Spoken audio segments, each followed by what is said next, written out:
Hi, welcome everyone. I am so pleased to be a part of the White House Conference on Hunger, Nutrition, and Health. It's already been a phenomenal morning. I'm certainly feeling really inspired by the fact that we are bringing together hunger, nutrition, health, and especially the importance of having access to the physical spaces that we need and making sure that that is interlocked with healthy outcomes for our kids and communities. So we have a wonderful panel discussion today. I'm Lisa Ratliff. I'm the CEO of a national nonprofit called Kaboom, and we exist to address place-based inequities and making sure that kids have access to great places to play. We're focused on the infrastructure. Today, we're going to talk about how to use that infrastructure and how to make sure that our kids and our communities are getting access to the infrastructure, but also using it. I really love what this conference is about because we are sharing some best practices. We are talking about the real barriers to achieving success. We're starting to bring ourselves closer together. I know some of us have done some work in the past, but really looking at how do we get organized around action. And so excited to have this panel discussion with the three panelists that are really going to kind of unpack those things so that we can start to look at practical ways and really challenge ourselves to come together to address this problem and making sure that our kids are physically active, that they have access to the spaces, because we all know the impact that physical activity has on educational outcomes, on health, on the well-being of our kids and communities. So I'd love to start with introducing the panel. We've got a couple of questions that are really framed around these barriers and strategies and then action. And then we're going to save some time at the end to take questions, both from the folks in the room and anybody that's watching online. So if you have questions throughout, write them down. Ruth will collect them, and we'll make sure that we get to them. But let's start. I'm going to throw a question at you guys just to introduce yourselves and kind of give us the background to your work. I'd love for you to talk about how your commitment to children and physical activity has shown up in your work. And Kathy, maybe we can start with you. Hi, my name is Kathy Grano. I am a nurse with about 24 years of experience. I currently work as a school nurse where I've been for the past 14 years. As we know, schools are where the kids are, right? So we have a desire and a motivation to help our students to become active, eat healthy, in ways to support their health. So we've had some big boots to the ground programs in our school district to promote the health and wellness of our students that I'm looking forward to sharing with you all today. Fantastic. Same question so let's go to Sergeant Harris. Welcome. All right, thanks so much for Jermaine Harris here. I'm a sergeant with the Chicago Police Department for 19-year police officer. And I work specifically in community policing. And so what that really means is these are the community-based approaches to violence reduction. And out of that comes a lot of my own personal experiences of growing up on the west side of Chicago, where I now work.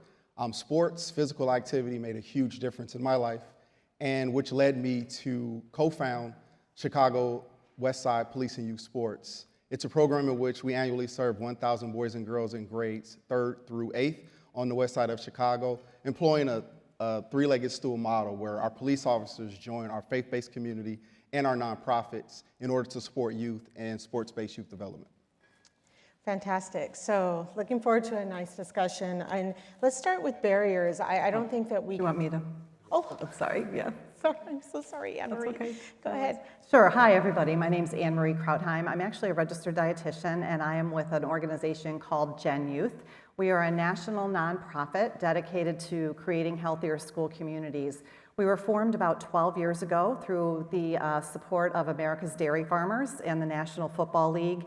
And our organization, Gen Youth, generates and raises grants, both cash and in-kind, as well as programs that help to increase access to healthy foods and opportunities for students to be physically active before, during, and after the school day. Yeah, thank you for that. And I love that we have all these different perspectives because I think it's really necessary for us to be looking at how we address the problem and different ways that we can solve the problem through different lenses. And so I would love for us first to talk about barriers. We can't get to solutions until we first get to barriers, and there are many. At Kaboom, we talk about barriers around access to quality spaces. And when we're talking about 50% of the population not even having access to a great space, 28 million of those people being kids, that's a huge barrier. So there's having access to the physical space, but then all the additional barriers around even being able to utilize and making sure that our kids are getting active, that it becomes a practice in their day-to-day life. So I'd love for us to just lift up and acknowledge what some of the barriers are so that we can then start thinking about how we overcome them and address them. So Anne-Marie, let's start with you on barriers. What do you see as our biggest barriers? Yeah, it's really a multifaceted question, but we know that 1 in 4 students in this country are not meeting the physical activity guidelines of 60 minutes of physical activity per day. And our flagship program, Fuel Up to Play 60, which addresses both nutrition and physical activity, through that work, we identified that girls were really falling short, along with other research that we've seen. By the age of 9, girls are dropping out of sport, and by their teen years, this decline is very sharp in terms of their drop in participation. And this is even more staggering for girls who are living in lower income households and communities of color. So we wanted to take a look at, youth overall are important to us, but why are we seeing the specific drop in participation among girls? So we went to the experts. We asked the experts, and physical education teachers across the country engage with our program. So we went out and talked to 500 of these physical education teachers that are in middle school and high school. And what they shared with us was really illuminating. Their observations, it's a big concern. They weren't surprised to hear that girls were declining in their participation, and they're seeing this particularly in middle school. And then they also told us that they felt that the competitive nature of sports was intimidating in some cases. They needed more collaboration, more so than competition. And that competition really contributes to lower self-esteem, lower confidence in their abilities, concerns about body shape and body satisfaction. So that's kind of a bundle in itself. And then in addition to that, they said more female role models are needed. There's not a lot of female role models for girls when it comes to physical activity and sport. And then when we do see role models, often it's the elite athletes, which are phenomenal and inspirational, but not every girl relates to an elite athlete. So they said they really need both. They need the elite athlete, and then they need the everyday person like themselves. And then last but not least, they felt that girls could use more support and encouragement at home or in their family to be physically active.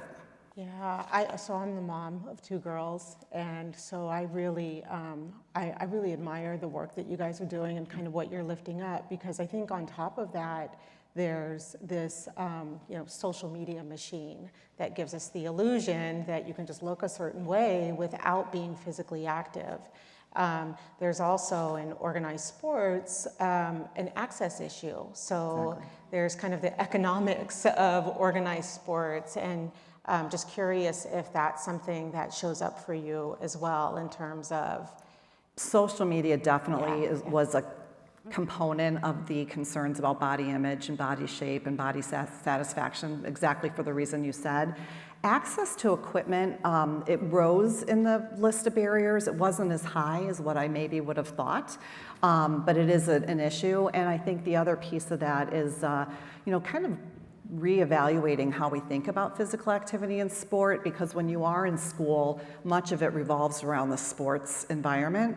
And we actually have a youth council, and 4 of our youth council members are here with us today. If you guys can say hello, they illuminate, and we learn so much from them. In addition to PE teachers, and one of them told us early on in this research, she decided she wanted to be active in physical activity and sport when she got into middle school, not before then. But her first experience of being in that environment was showing up at a tryout.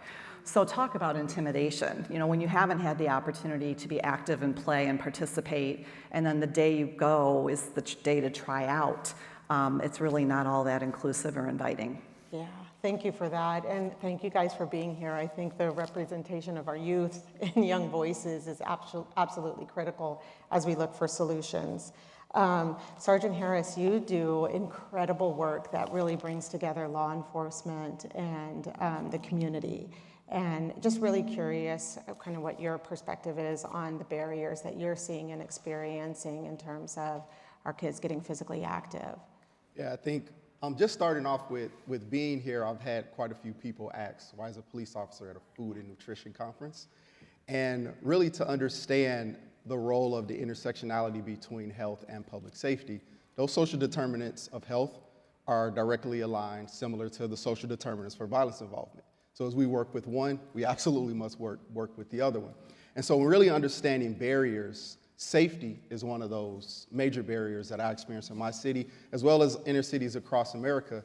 You have communities like the one I was raised in, like I live in now and where I currently work. Parents are making the choice to keep their kids inside because they believe that's the only way to save their lives. And until we address these issues around gun violence and understand that surviving and living still leaves trauma within our families and within so many spaces, and that just to see that this issue around safety and around guns and around violence is causing so much damage and causing so much pain to our health and our ability to be nourished. And so before I wanted to uplift one thing, the panel previously, if anyone goes back to see the session 1 of panel 4, Tom Ferry was here, and he actually invited me out in May this year to be a panelist on the Project Play Summit. And I sat with the executive director, Nakia Kemp, of the Buffalo Police Athletic League. So police in sports isn't just unique to what we're doing in Chicago, it's happening across the country. But a few days right after that panel session, she went back home to Buffalo, and we all know devastation hit their city when a gunman gunned down 15 Black Americans. And so understanding in their city that safety issue, they're struggling, right? And so anyone who's listening to this or in earshot of it or has an ability to have some love to reach out to my friends in Buffalo and the work that they're doing with the Police Athletic League, just to remember that safety is so crucial. And when those things happen, as a result of that, parents are less likely to send their kids out to those spaces. They're less likely to allow them to play and have fun. And until we really address and conquer these issues around safety, we're always going to be behind the curve around our health and nutrition. Yeah, you really make me think about one of the things we talk a lot about is belonging and kind of these barriers to people actually getting outside and playing. And Tom Ferry also was talking about cohesion. And I think it's really important. We're flooded with all these images and these different stories that really are almost like dividing us. And when we think about cohesion, that we're thinking more broadly, how do we build a community that feels a sense of belonging and partnership and togetherness with each other when some real stuff is happening that is dividing us. And so seeing programs like this that are acknowledging the barriers, but also looking at ways to overcome them and shift perceptions and shift relationships and build real cohesion even outside the community, I think are really important to lift up. I would love for you to talk about the same kind of barriers that you're experiencing, Kathy.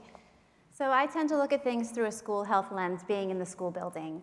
And what Jermaine said was so important, safety. We try to make our school buildings a safe place to be. But let's be honest, our school days are jam-packed with academic learning, trying to meet achievement standards. And it makes it difficult sometimes. We're also addressing psychosocial development of our students and the mental health needs. So we need to build time into our school day to include physical activity opportunities. So there is a lack of time. There are some barriers to our ability to participate. Our school days can be sedentary, right? We can spend a lot of time on screens. So we need to find opportunities to get our students up and moving. Our students may lack a role model that they can mimic off of, kind of like Anne-Marie was saying. So they might not have that role model to show them how to be physically active. They might have a knowledge deficit where they don't know the benefits or how to apply them within their daily lives. In addition to that, we have self-esteem. Again, Anne-Marie touched on that. But some of our students just do not feel comfortable being physically active in front of others. So addressing that in some way. And that lack of self-confidence, lack of support, that all comes up in our daily activities. One thing I want to mention too is nutrition. If we don't have good nutrition, we can't be physically active. We do not have the stamina to engage in sports and activities. So those are some barriers that we see within the school setting that I think together we can find solutions to our barriers. Yeah, so we're not going to talk about barriers without talking about solutions. But again, I think it's really important to acknowledge these because this is the real stuff. Like this is the stuff that we've got to start to unpack and that we've got to hit head on and not ignore. I think, all too often we kind of jump into solutions without really unpacking kind of what's the truth underneath all of this, what is going on. And so I really appreciate these different perspectives, from the school, from the community, kind of how they're showing up with our kids and our youth. So let's talk a little bit about kind of some proven strategies. So acknowledging the barriers that you guys have lifted up, let's talk about some of the things that have worked to help overcome those. And Sergeant Harris, maybe we can start with you. Just talk a little bit about some things that have worked to address some of those barriers that you've lifted up. Yeah, I think one of the primary steps, the things we had to do first was really reclaim safe spaces, right? Mm-hmm. And we had, ballparks and we had baseball fields and some of them had weeds on third base because they weren't being used. Mm-hmm. So what we consciously decided to do as police officers, as community leaders, was we're going to take those spaces back. And so as we showed up, invited kids out to play, parents now see me as an officer as this symbol of safety to say, let me try this. I'm going to take a risk and let my kid come out and play. But what that does is that sparks, it's a catalyst, right, to continue more. And so as we operated in these different parks and these different spaces with doing sports with youth, others started to see some real examples. A man in one of our parks wanted to do some football. We were doing baseball at the time, and he says, hey, what days are you out here? And so a week later, he shows up with a football team, and now he's in one end of the park, they're having football practice. We had an artist approach us to say, hey, I'd love to introduce art therapy to some of your players. And so before practice, everyone's laid out in the outfield painting masterpieces. Mm-hmm. We had other community members say, hey, I've got some access to food. Can I come out and make some meals for the players? And so it started to activate these parks, and it started to now make this space be known as this positive center that we can build around. But really, the success of it came from us starting to reimagine how we deliver services, how we deliver things to young people. We're in modern times, and we're still, some ways, thinking about how it worked for me, right? And that was build a community center. Young people would come to it from wherever, and, we play sports and everything would operate there. But, young people who are growing up today, their accessibility is different to them, right? Their packages get dropped off on the porch, their food gets brought to the house, their driver picks them up at the door, and they watch movies on the couch. So we have to also provide our youth services in that same way. So one of the things we did with Chicago West Side Sports was to be small and mobile. We operate at 6 to 8 sites across the West Side, and they all resemble each other. So it's not that I only can get this at this park or this program at the other park. Everyone offers the same sport. They offer the same opportunities at those sites. And what we've been able to really do is to reclaim all these safe spaces. So now their youth, regardless of where they live, regardless of the space they're in, they have that access. And it's really worked very well, and it's gotten a lot of young people who had not been introduced to sports, because one of our sports is baseball, and I'm in the Black community. Baseball is really not that popular. So we get a lot of our players who have never touched a baseball or a glove. It's on the wrong hand. They're standing in the wrong direction. But this exposure and this play and these activities is really starting to change their lives in so many different ways, and it's all from the fact that we showed up and we're present. You are absolutely singing my song. At Kaboom, we engage communities in our process, and we've been doing that for 26 years, and it is absolutely the secret sauce of our work, because despite all of our energy and our passion and our resources and kind of what we're bringing, it's nothing if we don't have that kind of engagement and that relationship building that is building trust, is building dialogue, is building ownership, is planting those seeds that are going to spark into so much more when we're not looking or when we're doing something else. And so I really love that you lifted that up, because I think that it is the necessary ingredient in kind of bringing all of our energy and building partnership and relationship with youth and community for change. I'd love to talk, Anne-Marie, a little bit about schools. Schools are such a hub for us. And if you can talk a little bit about how you've addressed some of these barriers in schools. Yeah, absolutely.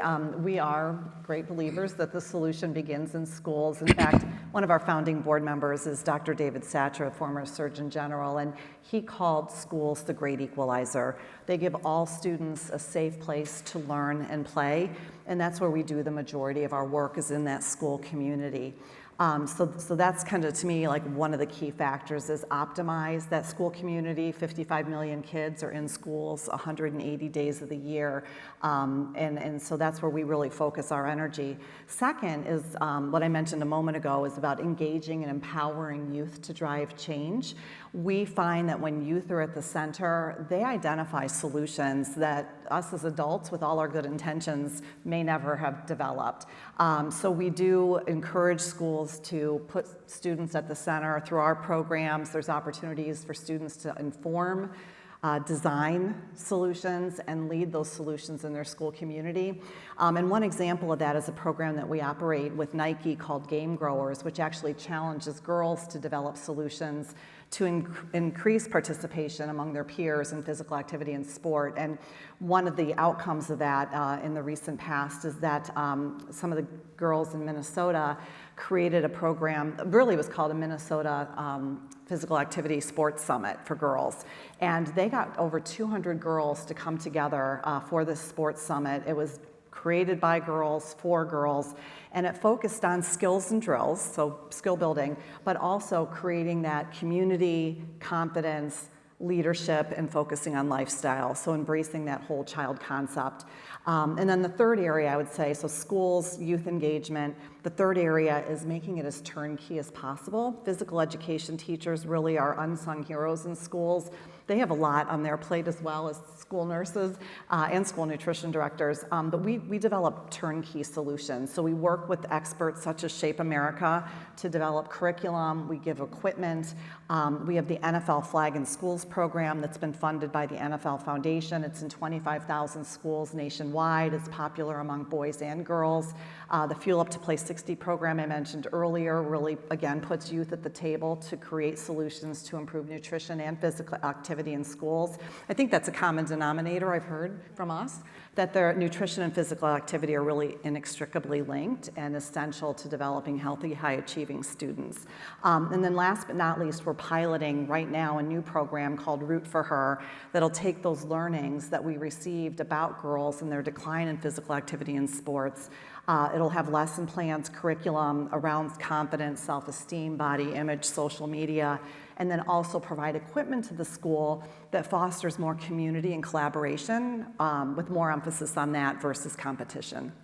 Fantastic. And Kathy, what about you? Yeah, so I think it's really important that we bring physical activity to the schools, right? That's where our students are, right? Over 50 million children are in school every day, 180 days a year. So finding ways to make it part of our daily lesson plans, our daily schedules.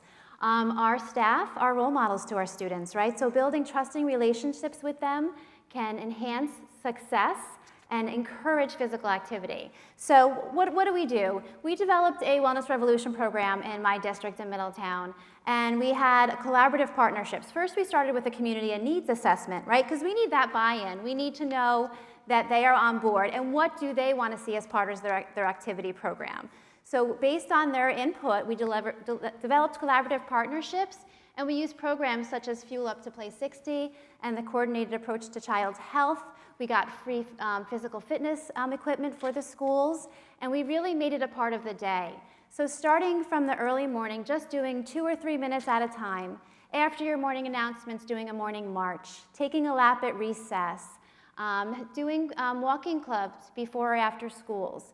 Things like that everyone can participate in, and also build relationships amongst each other, which will improve their satisfaction with the program. So getting people involved throughout the course of the day is really what I want to focus on at the school level, is including brain breaks and getting students up, having them stand instead of sitting throughout the day. So those are things that we saw with very positive results when we had our wellness revolution, and that we continue today. Yeah, I love that there's just this common thread around really understanding the problem and getting feedback before addressing with solutions. We're going to talk a little bit about kind of how do we move forward? Like, how do we tap into the kind of resources that we need? How do we get, take more action? And, just as a backdrop, I think it's really important for us to name what's at stake here. And so, we are all here because we want to use our life in a way, or our resources in a way that is going to change the future. And we are in an environment where our kids aren't eating, they're hungry, that affects their learning, they're not physically active, there are communities that have been historically disinvested in, and so we're seeing lack of proportion around what's fair and what's equitable and how we're delivering our services. Our future is quite literally at stake because we are talking about our young people, and how we organize ourselves and how we start to come together, share these challenges, share these solutions, and share commitments on how we can collectively address them is an absolutely critical conversation, because we have the ability to fix all of this. I was really inspired by what President Biden said this morning around there's nothing beyond our capacity when we work together, so let's work together.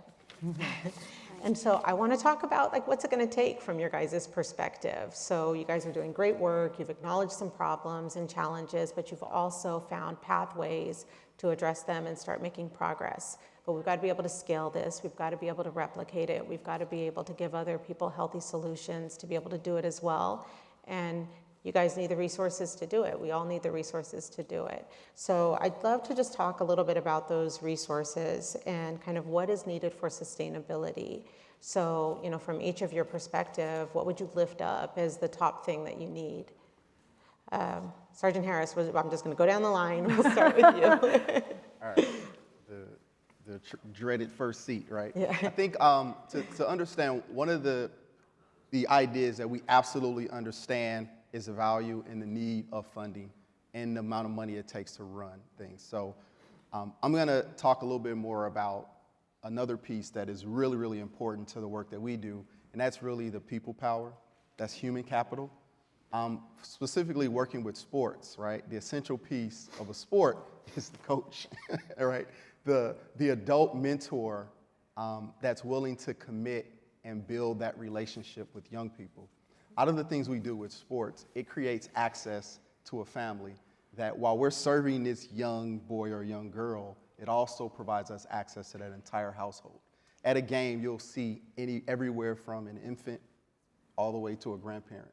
The entire generations are spanned in that audience. So we can support that, but we need the relationships and the individuals there in order to get the job done. And I'll show just quickly to highlight the importance and the value of adult mentorship. One of the things that I do is I visit our juvenile detention center and talk to the youth that are in custody. I'm a restorative justice practitioner, and we have conversations about what will it take to keep you from coming back here.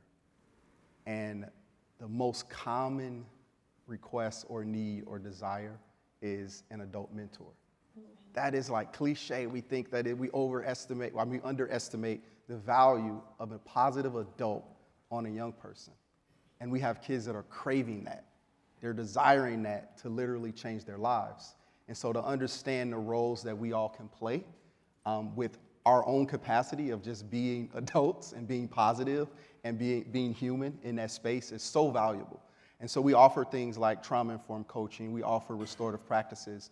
But in that, to think about, in order to ask someone to do it, we also need to think about who services the service provider, right? How do we equip individuals to be confident enough to even enter into those spaces, which is one of the organizations I'm really proud to work with on the west side of Chicago, called Community Leadership Fellows. And what they do is they provide leadership training and coaching to grassroots leaders from communities. And so now we're uplifting the adult, the mentors, the coaches, and at the same time uplifting the young people, and we get this whole person, right? We get this young person that has all of these benefits that really just came through this sport And everyone will always tell you the sport is just a hook to get them into space. But when they're there, you're going to teach them so many different things. But it's important to have the adults around them that can do that. Yeah, it creates the energy. Anne Marie. Okay, I would also agree with the funding and the human capital. Both are necessary, in addition to some of what we've already talked about in terms of the turnkey solutions and empowering youth to drive change. Those in this room or viewing may know this, but I still find it as a staggering statistic. PE teachers, on average, have $1.50 per student per year in their budget. They need help. School nutrition needs help, physical education needs help, and that's one of the things that Gen Youth has the opportunity to do, is bring together public and private partnerships to help fund the good work that Jermaine and Kathy and many are doing across the country in schools and communities. That's really where change happens, but resources are needed to really support that change. And the organizations that have been supporting our work are there because they believe in, they're committed to the health and wellness of youth. Sometimes they want to help foster growth and interest in physical activity and sport. Some recognize it's important, as terms of building goodwill in their future, workforce and helping them to be better students. So people come in it at different ways, but I'd say look at the business leaders in your community and see who might have an interest in helping to bolster growth in physical activity in schools and communities among youth. Some of the folks we work with, Nike has funded our physical activity work, the Milk Processor Education Program, the NFL Foundation, America's Dairy Farmers, all very different organizations, but they all have come together because of their belief in physical activity and good nutrition for youth, and really helping to elevate that. And I'd say the other thing that Jermaine just emphasized is a lot of these companies, sometimes they may or may not be able to donate cash, but they do want to get their employees engaged. They want to do community service. So if there's a need or opportunity where you need volunteers, again, reach out to your local business. They care and their employees care, and oftentimes they give them time, and even contribute based on the time their employees give. Fantastic. And Kathy. So how else do we do sustainability? So part of it is making it simple, easy, accessible, kind of working it into your school day so that you can keep that momentum going. Peer leaders, that was a big thing for us in our wellness revolution. We had wellness warriors, and they recruited their friends. They made changes to the program as they saw fit, that they knew that their friends would like. So having that momentum going with our peer leaders. And then again, training others and delegating, because we can't do it all ourselves. So, right, we all have to work together to make this program work and turn key ideas to other people so that they can make it work within their communities. So bringing home these ideas to your communities, your schools, stepping up and asking for change, and finding people to start that change and keep it going. Fantastic. So we've got just a couple of minutes and we've got questions. So I want to lift up just a quick question. One is, how can students make an impact on their community? I'd love to let these guys talk, but I can tell you from our experience, I'll just be quick because you may have thoughts too, but again, it's really letting them inform the solutions. So bringing together a council of kids in school, in the community, and listen. I think that's number one, is listen to what the students have to say. Number two is empower them to create the solution and bring it to life. With a mentor, I think, is essential. They need some adult support and guidance or help on occasion. And then third is let them lead. They do tremendous things when we let them lead and empower them to lead. Fantastic. I'm going to try to get to these in just the minute we have left. The other question is around gyms and other spaces closing during COVID and being the last to reopen, and anything that we can do to make sure that our kids are returning to activities and making sure that we are letting our politicians and officials know that it is a priority for those spaces to open. Is there anything that you guys can advise that we can do to make sure that's prioritized? I think from the standpoint of with our sports program, we were actually able to still provide activity for youth going through COVID, because outdoor spaces, green spaces, you can transform anything into a play area with enough social distancing, with enough ways to maintain safety. And it's freeze tag, all of these different things that we played as kids, like to bring those back and introduce those to young people invigorates them, and it's totally exciting and fun. So taking advantage of your green spaces in your communities is ideal. Yeah, we're getting low on time. The last question is around the barrier for Black girls and their hair, which I totally relate to with 2 daughters and this head of hair, that it's a real barrier, swimming, other activities. Happy to talk to whoever asked that question. We're a little bit out of time. I just wanted to acknowledge that because it's true. And, my kids weren't in swimming because of our hair. And the Dove Self-Esteem Project has some good resources in that regard. So if you go Thank you. online and Google the Dove Self-Esteem Project, I think there's some resources there too that would be Fantastic. helpful. Well, I wanted to thank you guys for sharing and for finding and lifting up ways that we can take action. Would love to talk after this around just giving us advice on what can we do over the next year. We're all jazzed up and inspired by this. What can we do to make sure that we are participating in the solutions that you guys have lifted up and helping to address this issue? Thank So, you. thank you guys. Wonderful. Good work. Good work.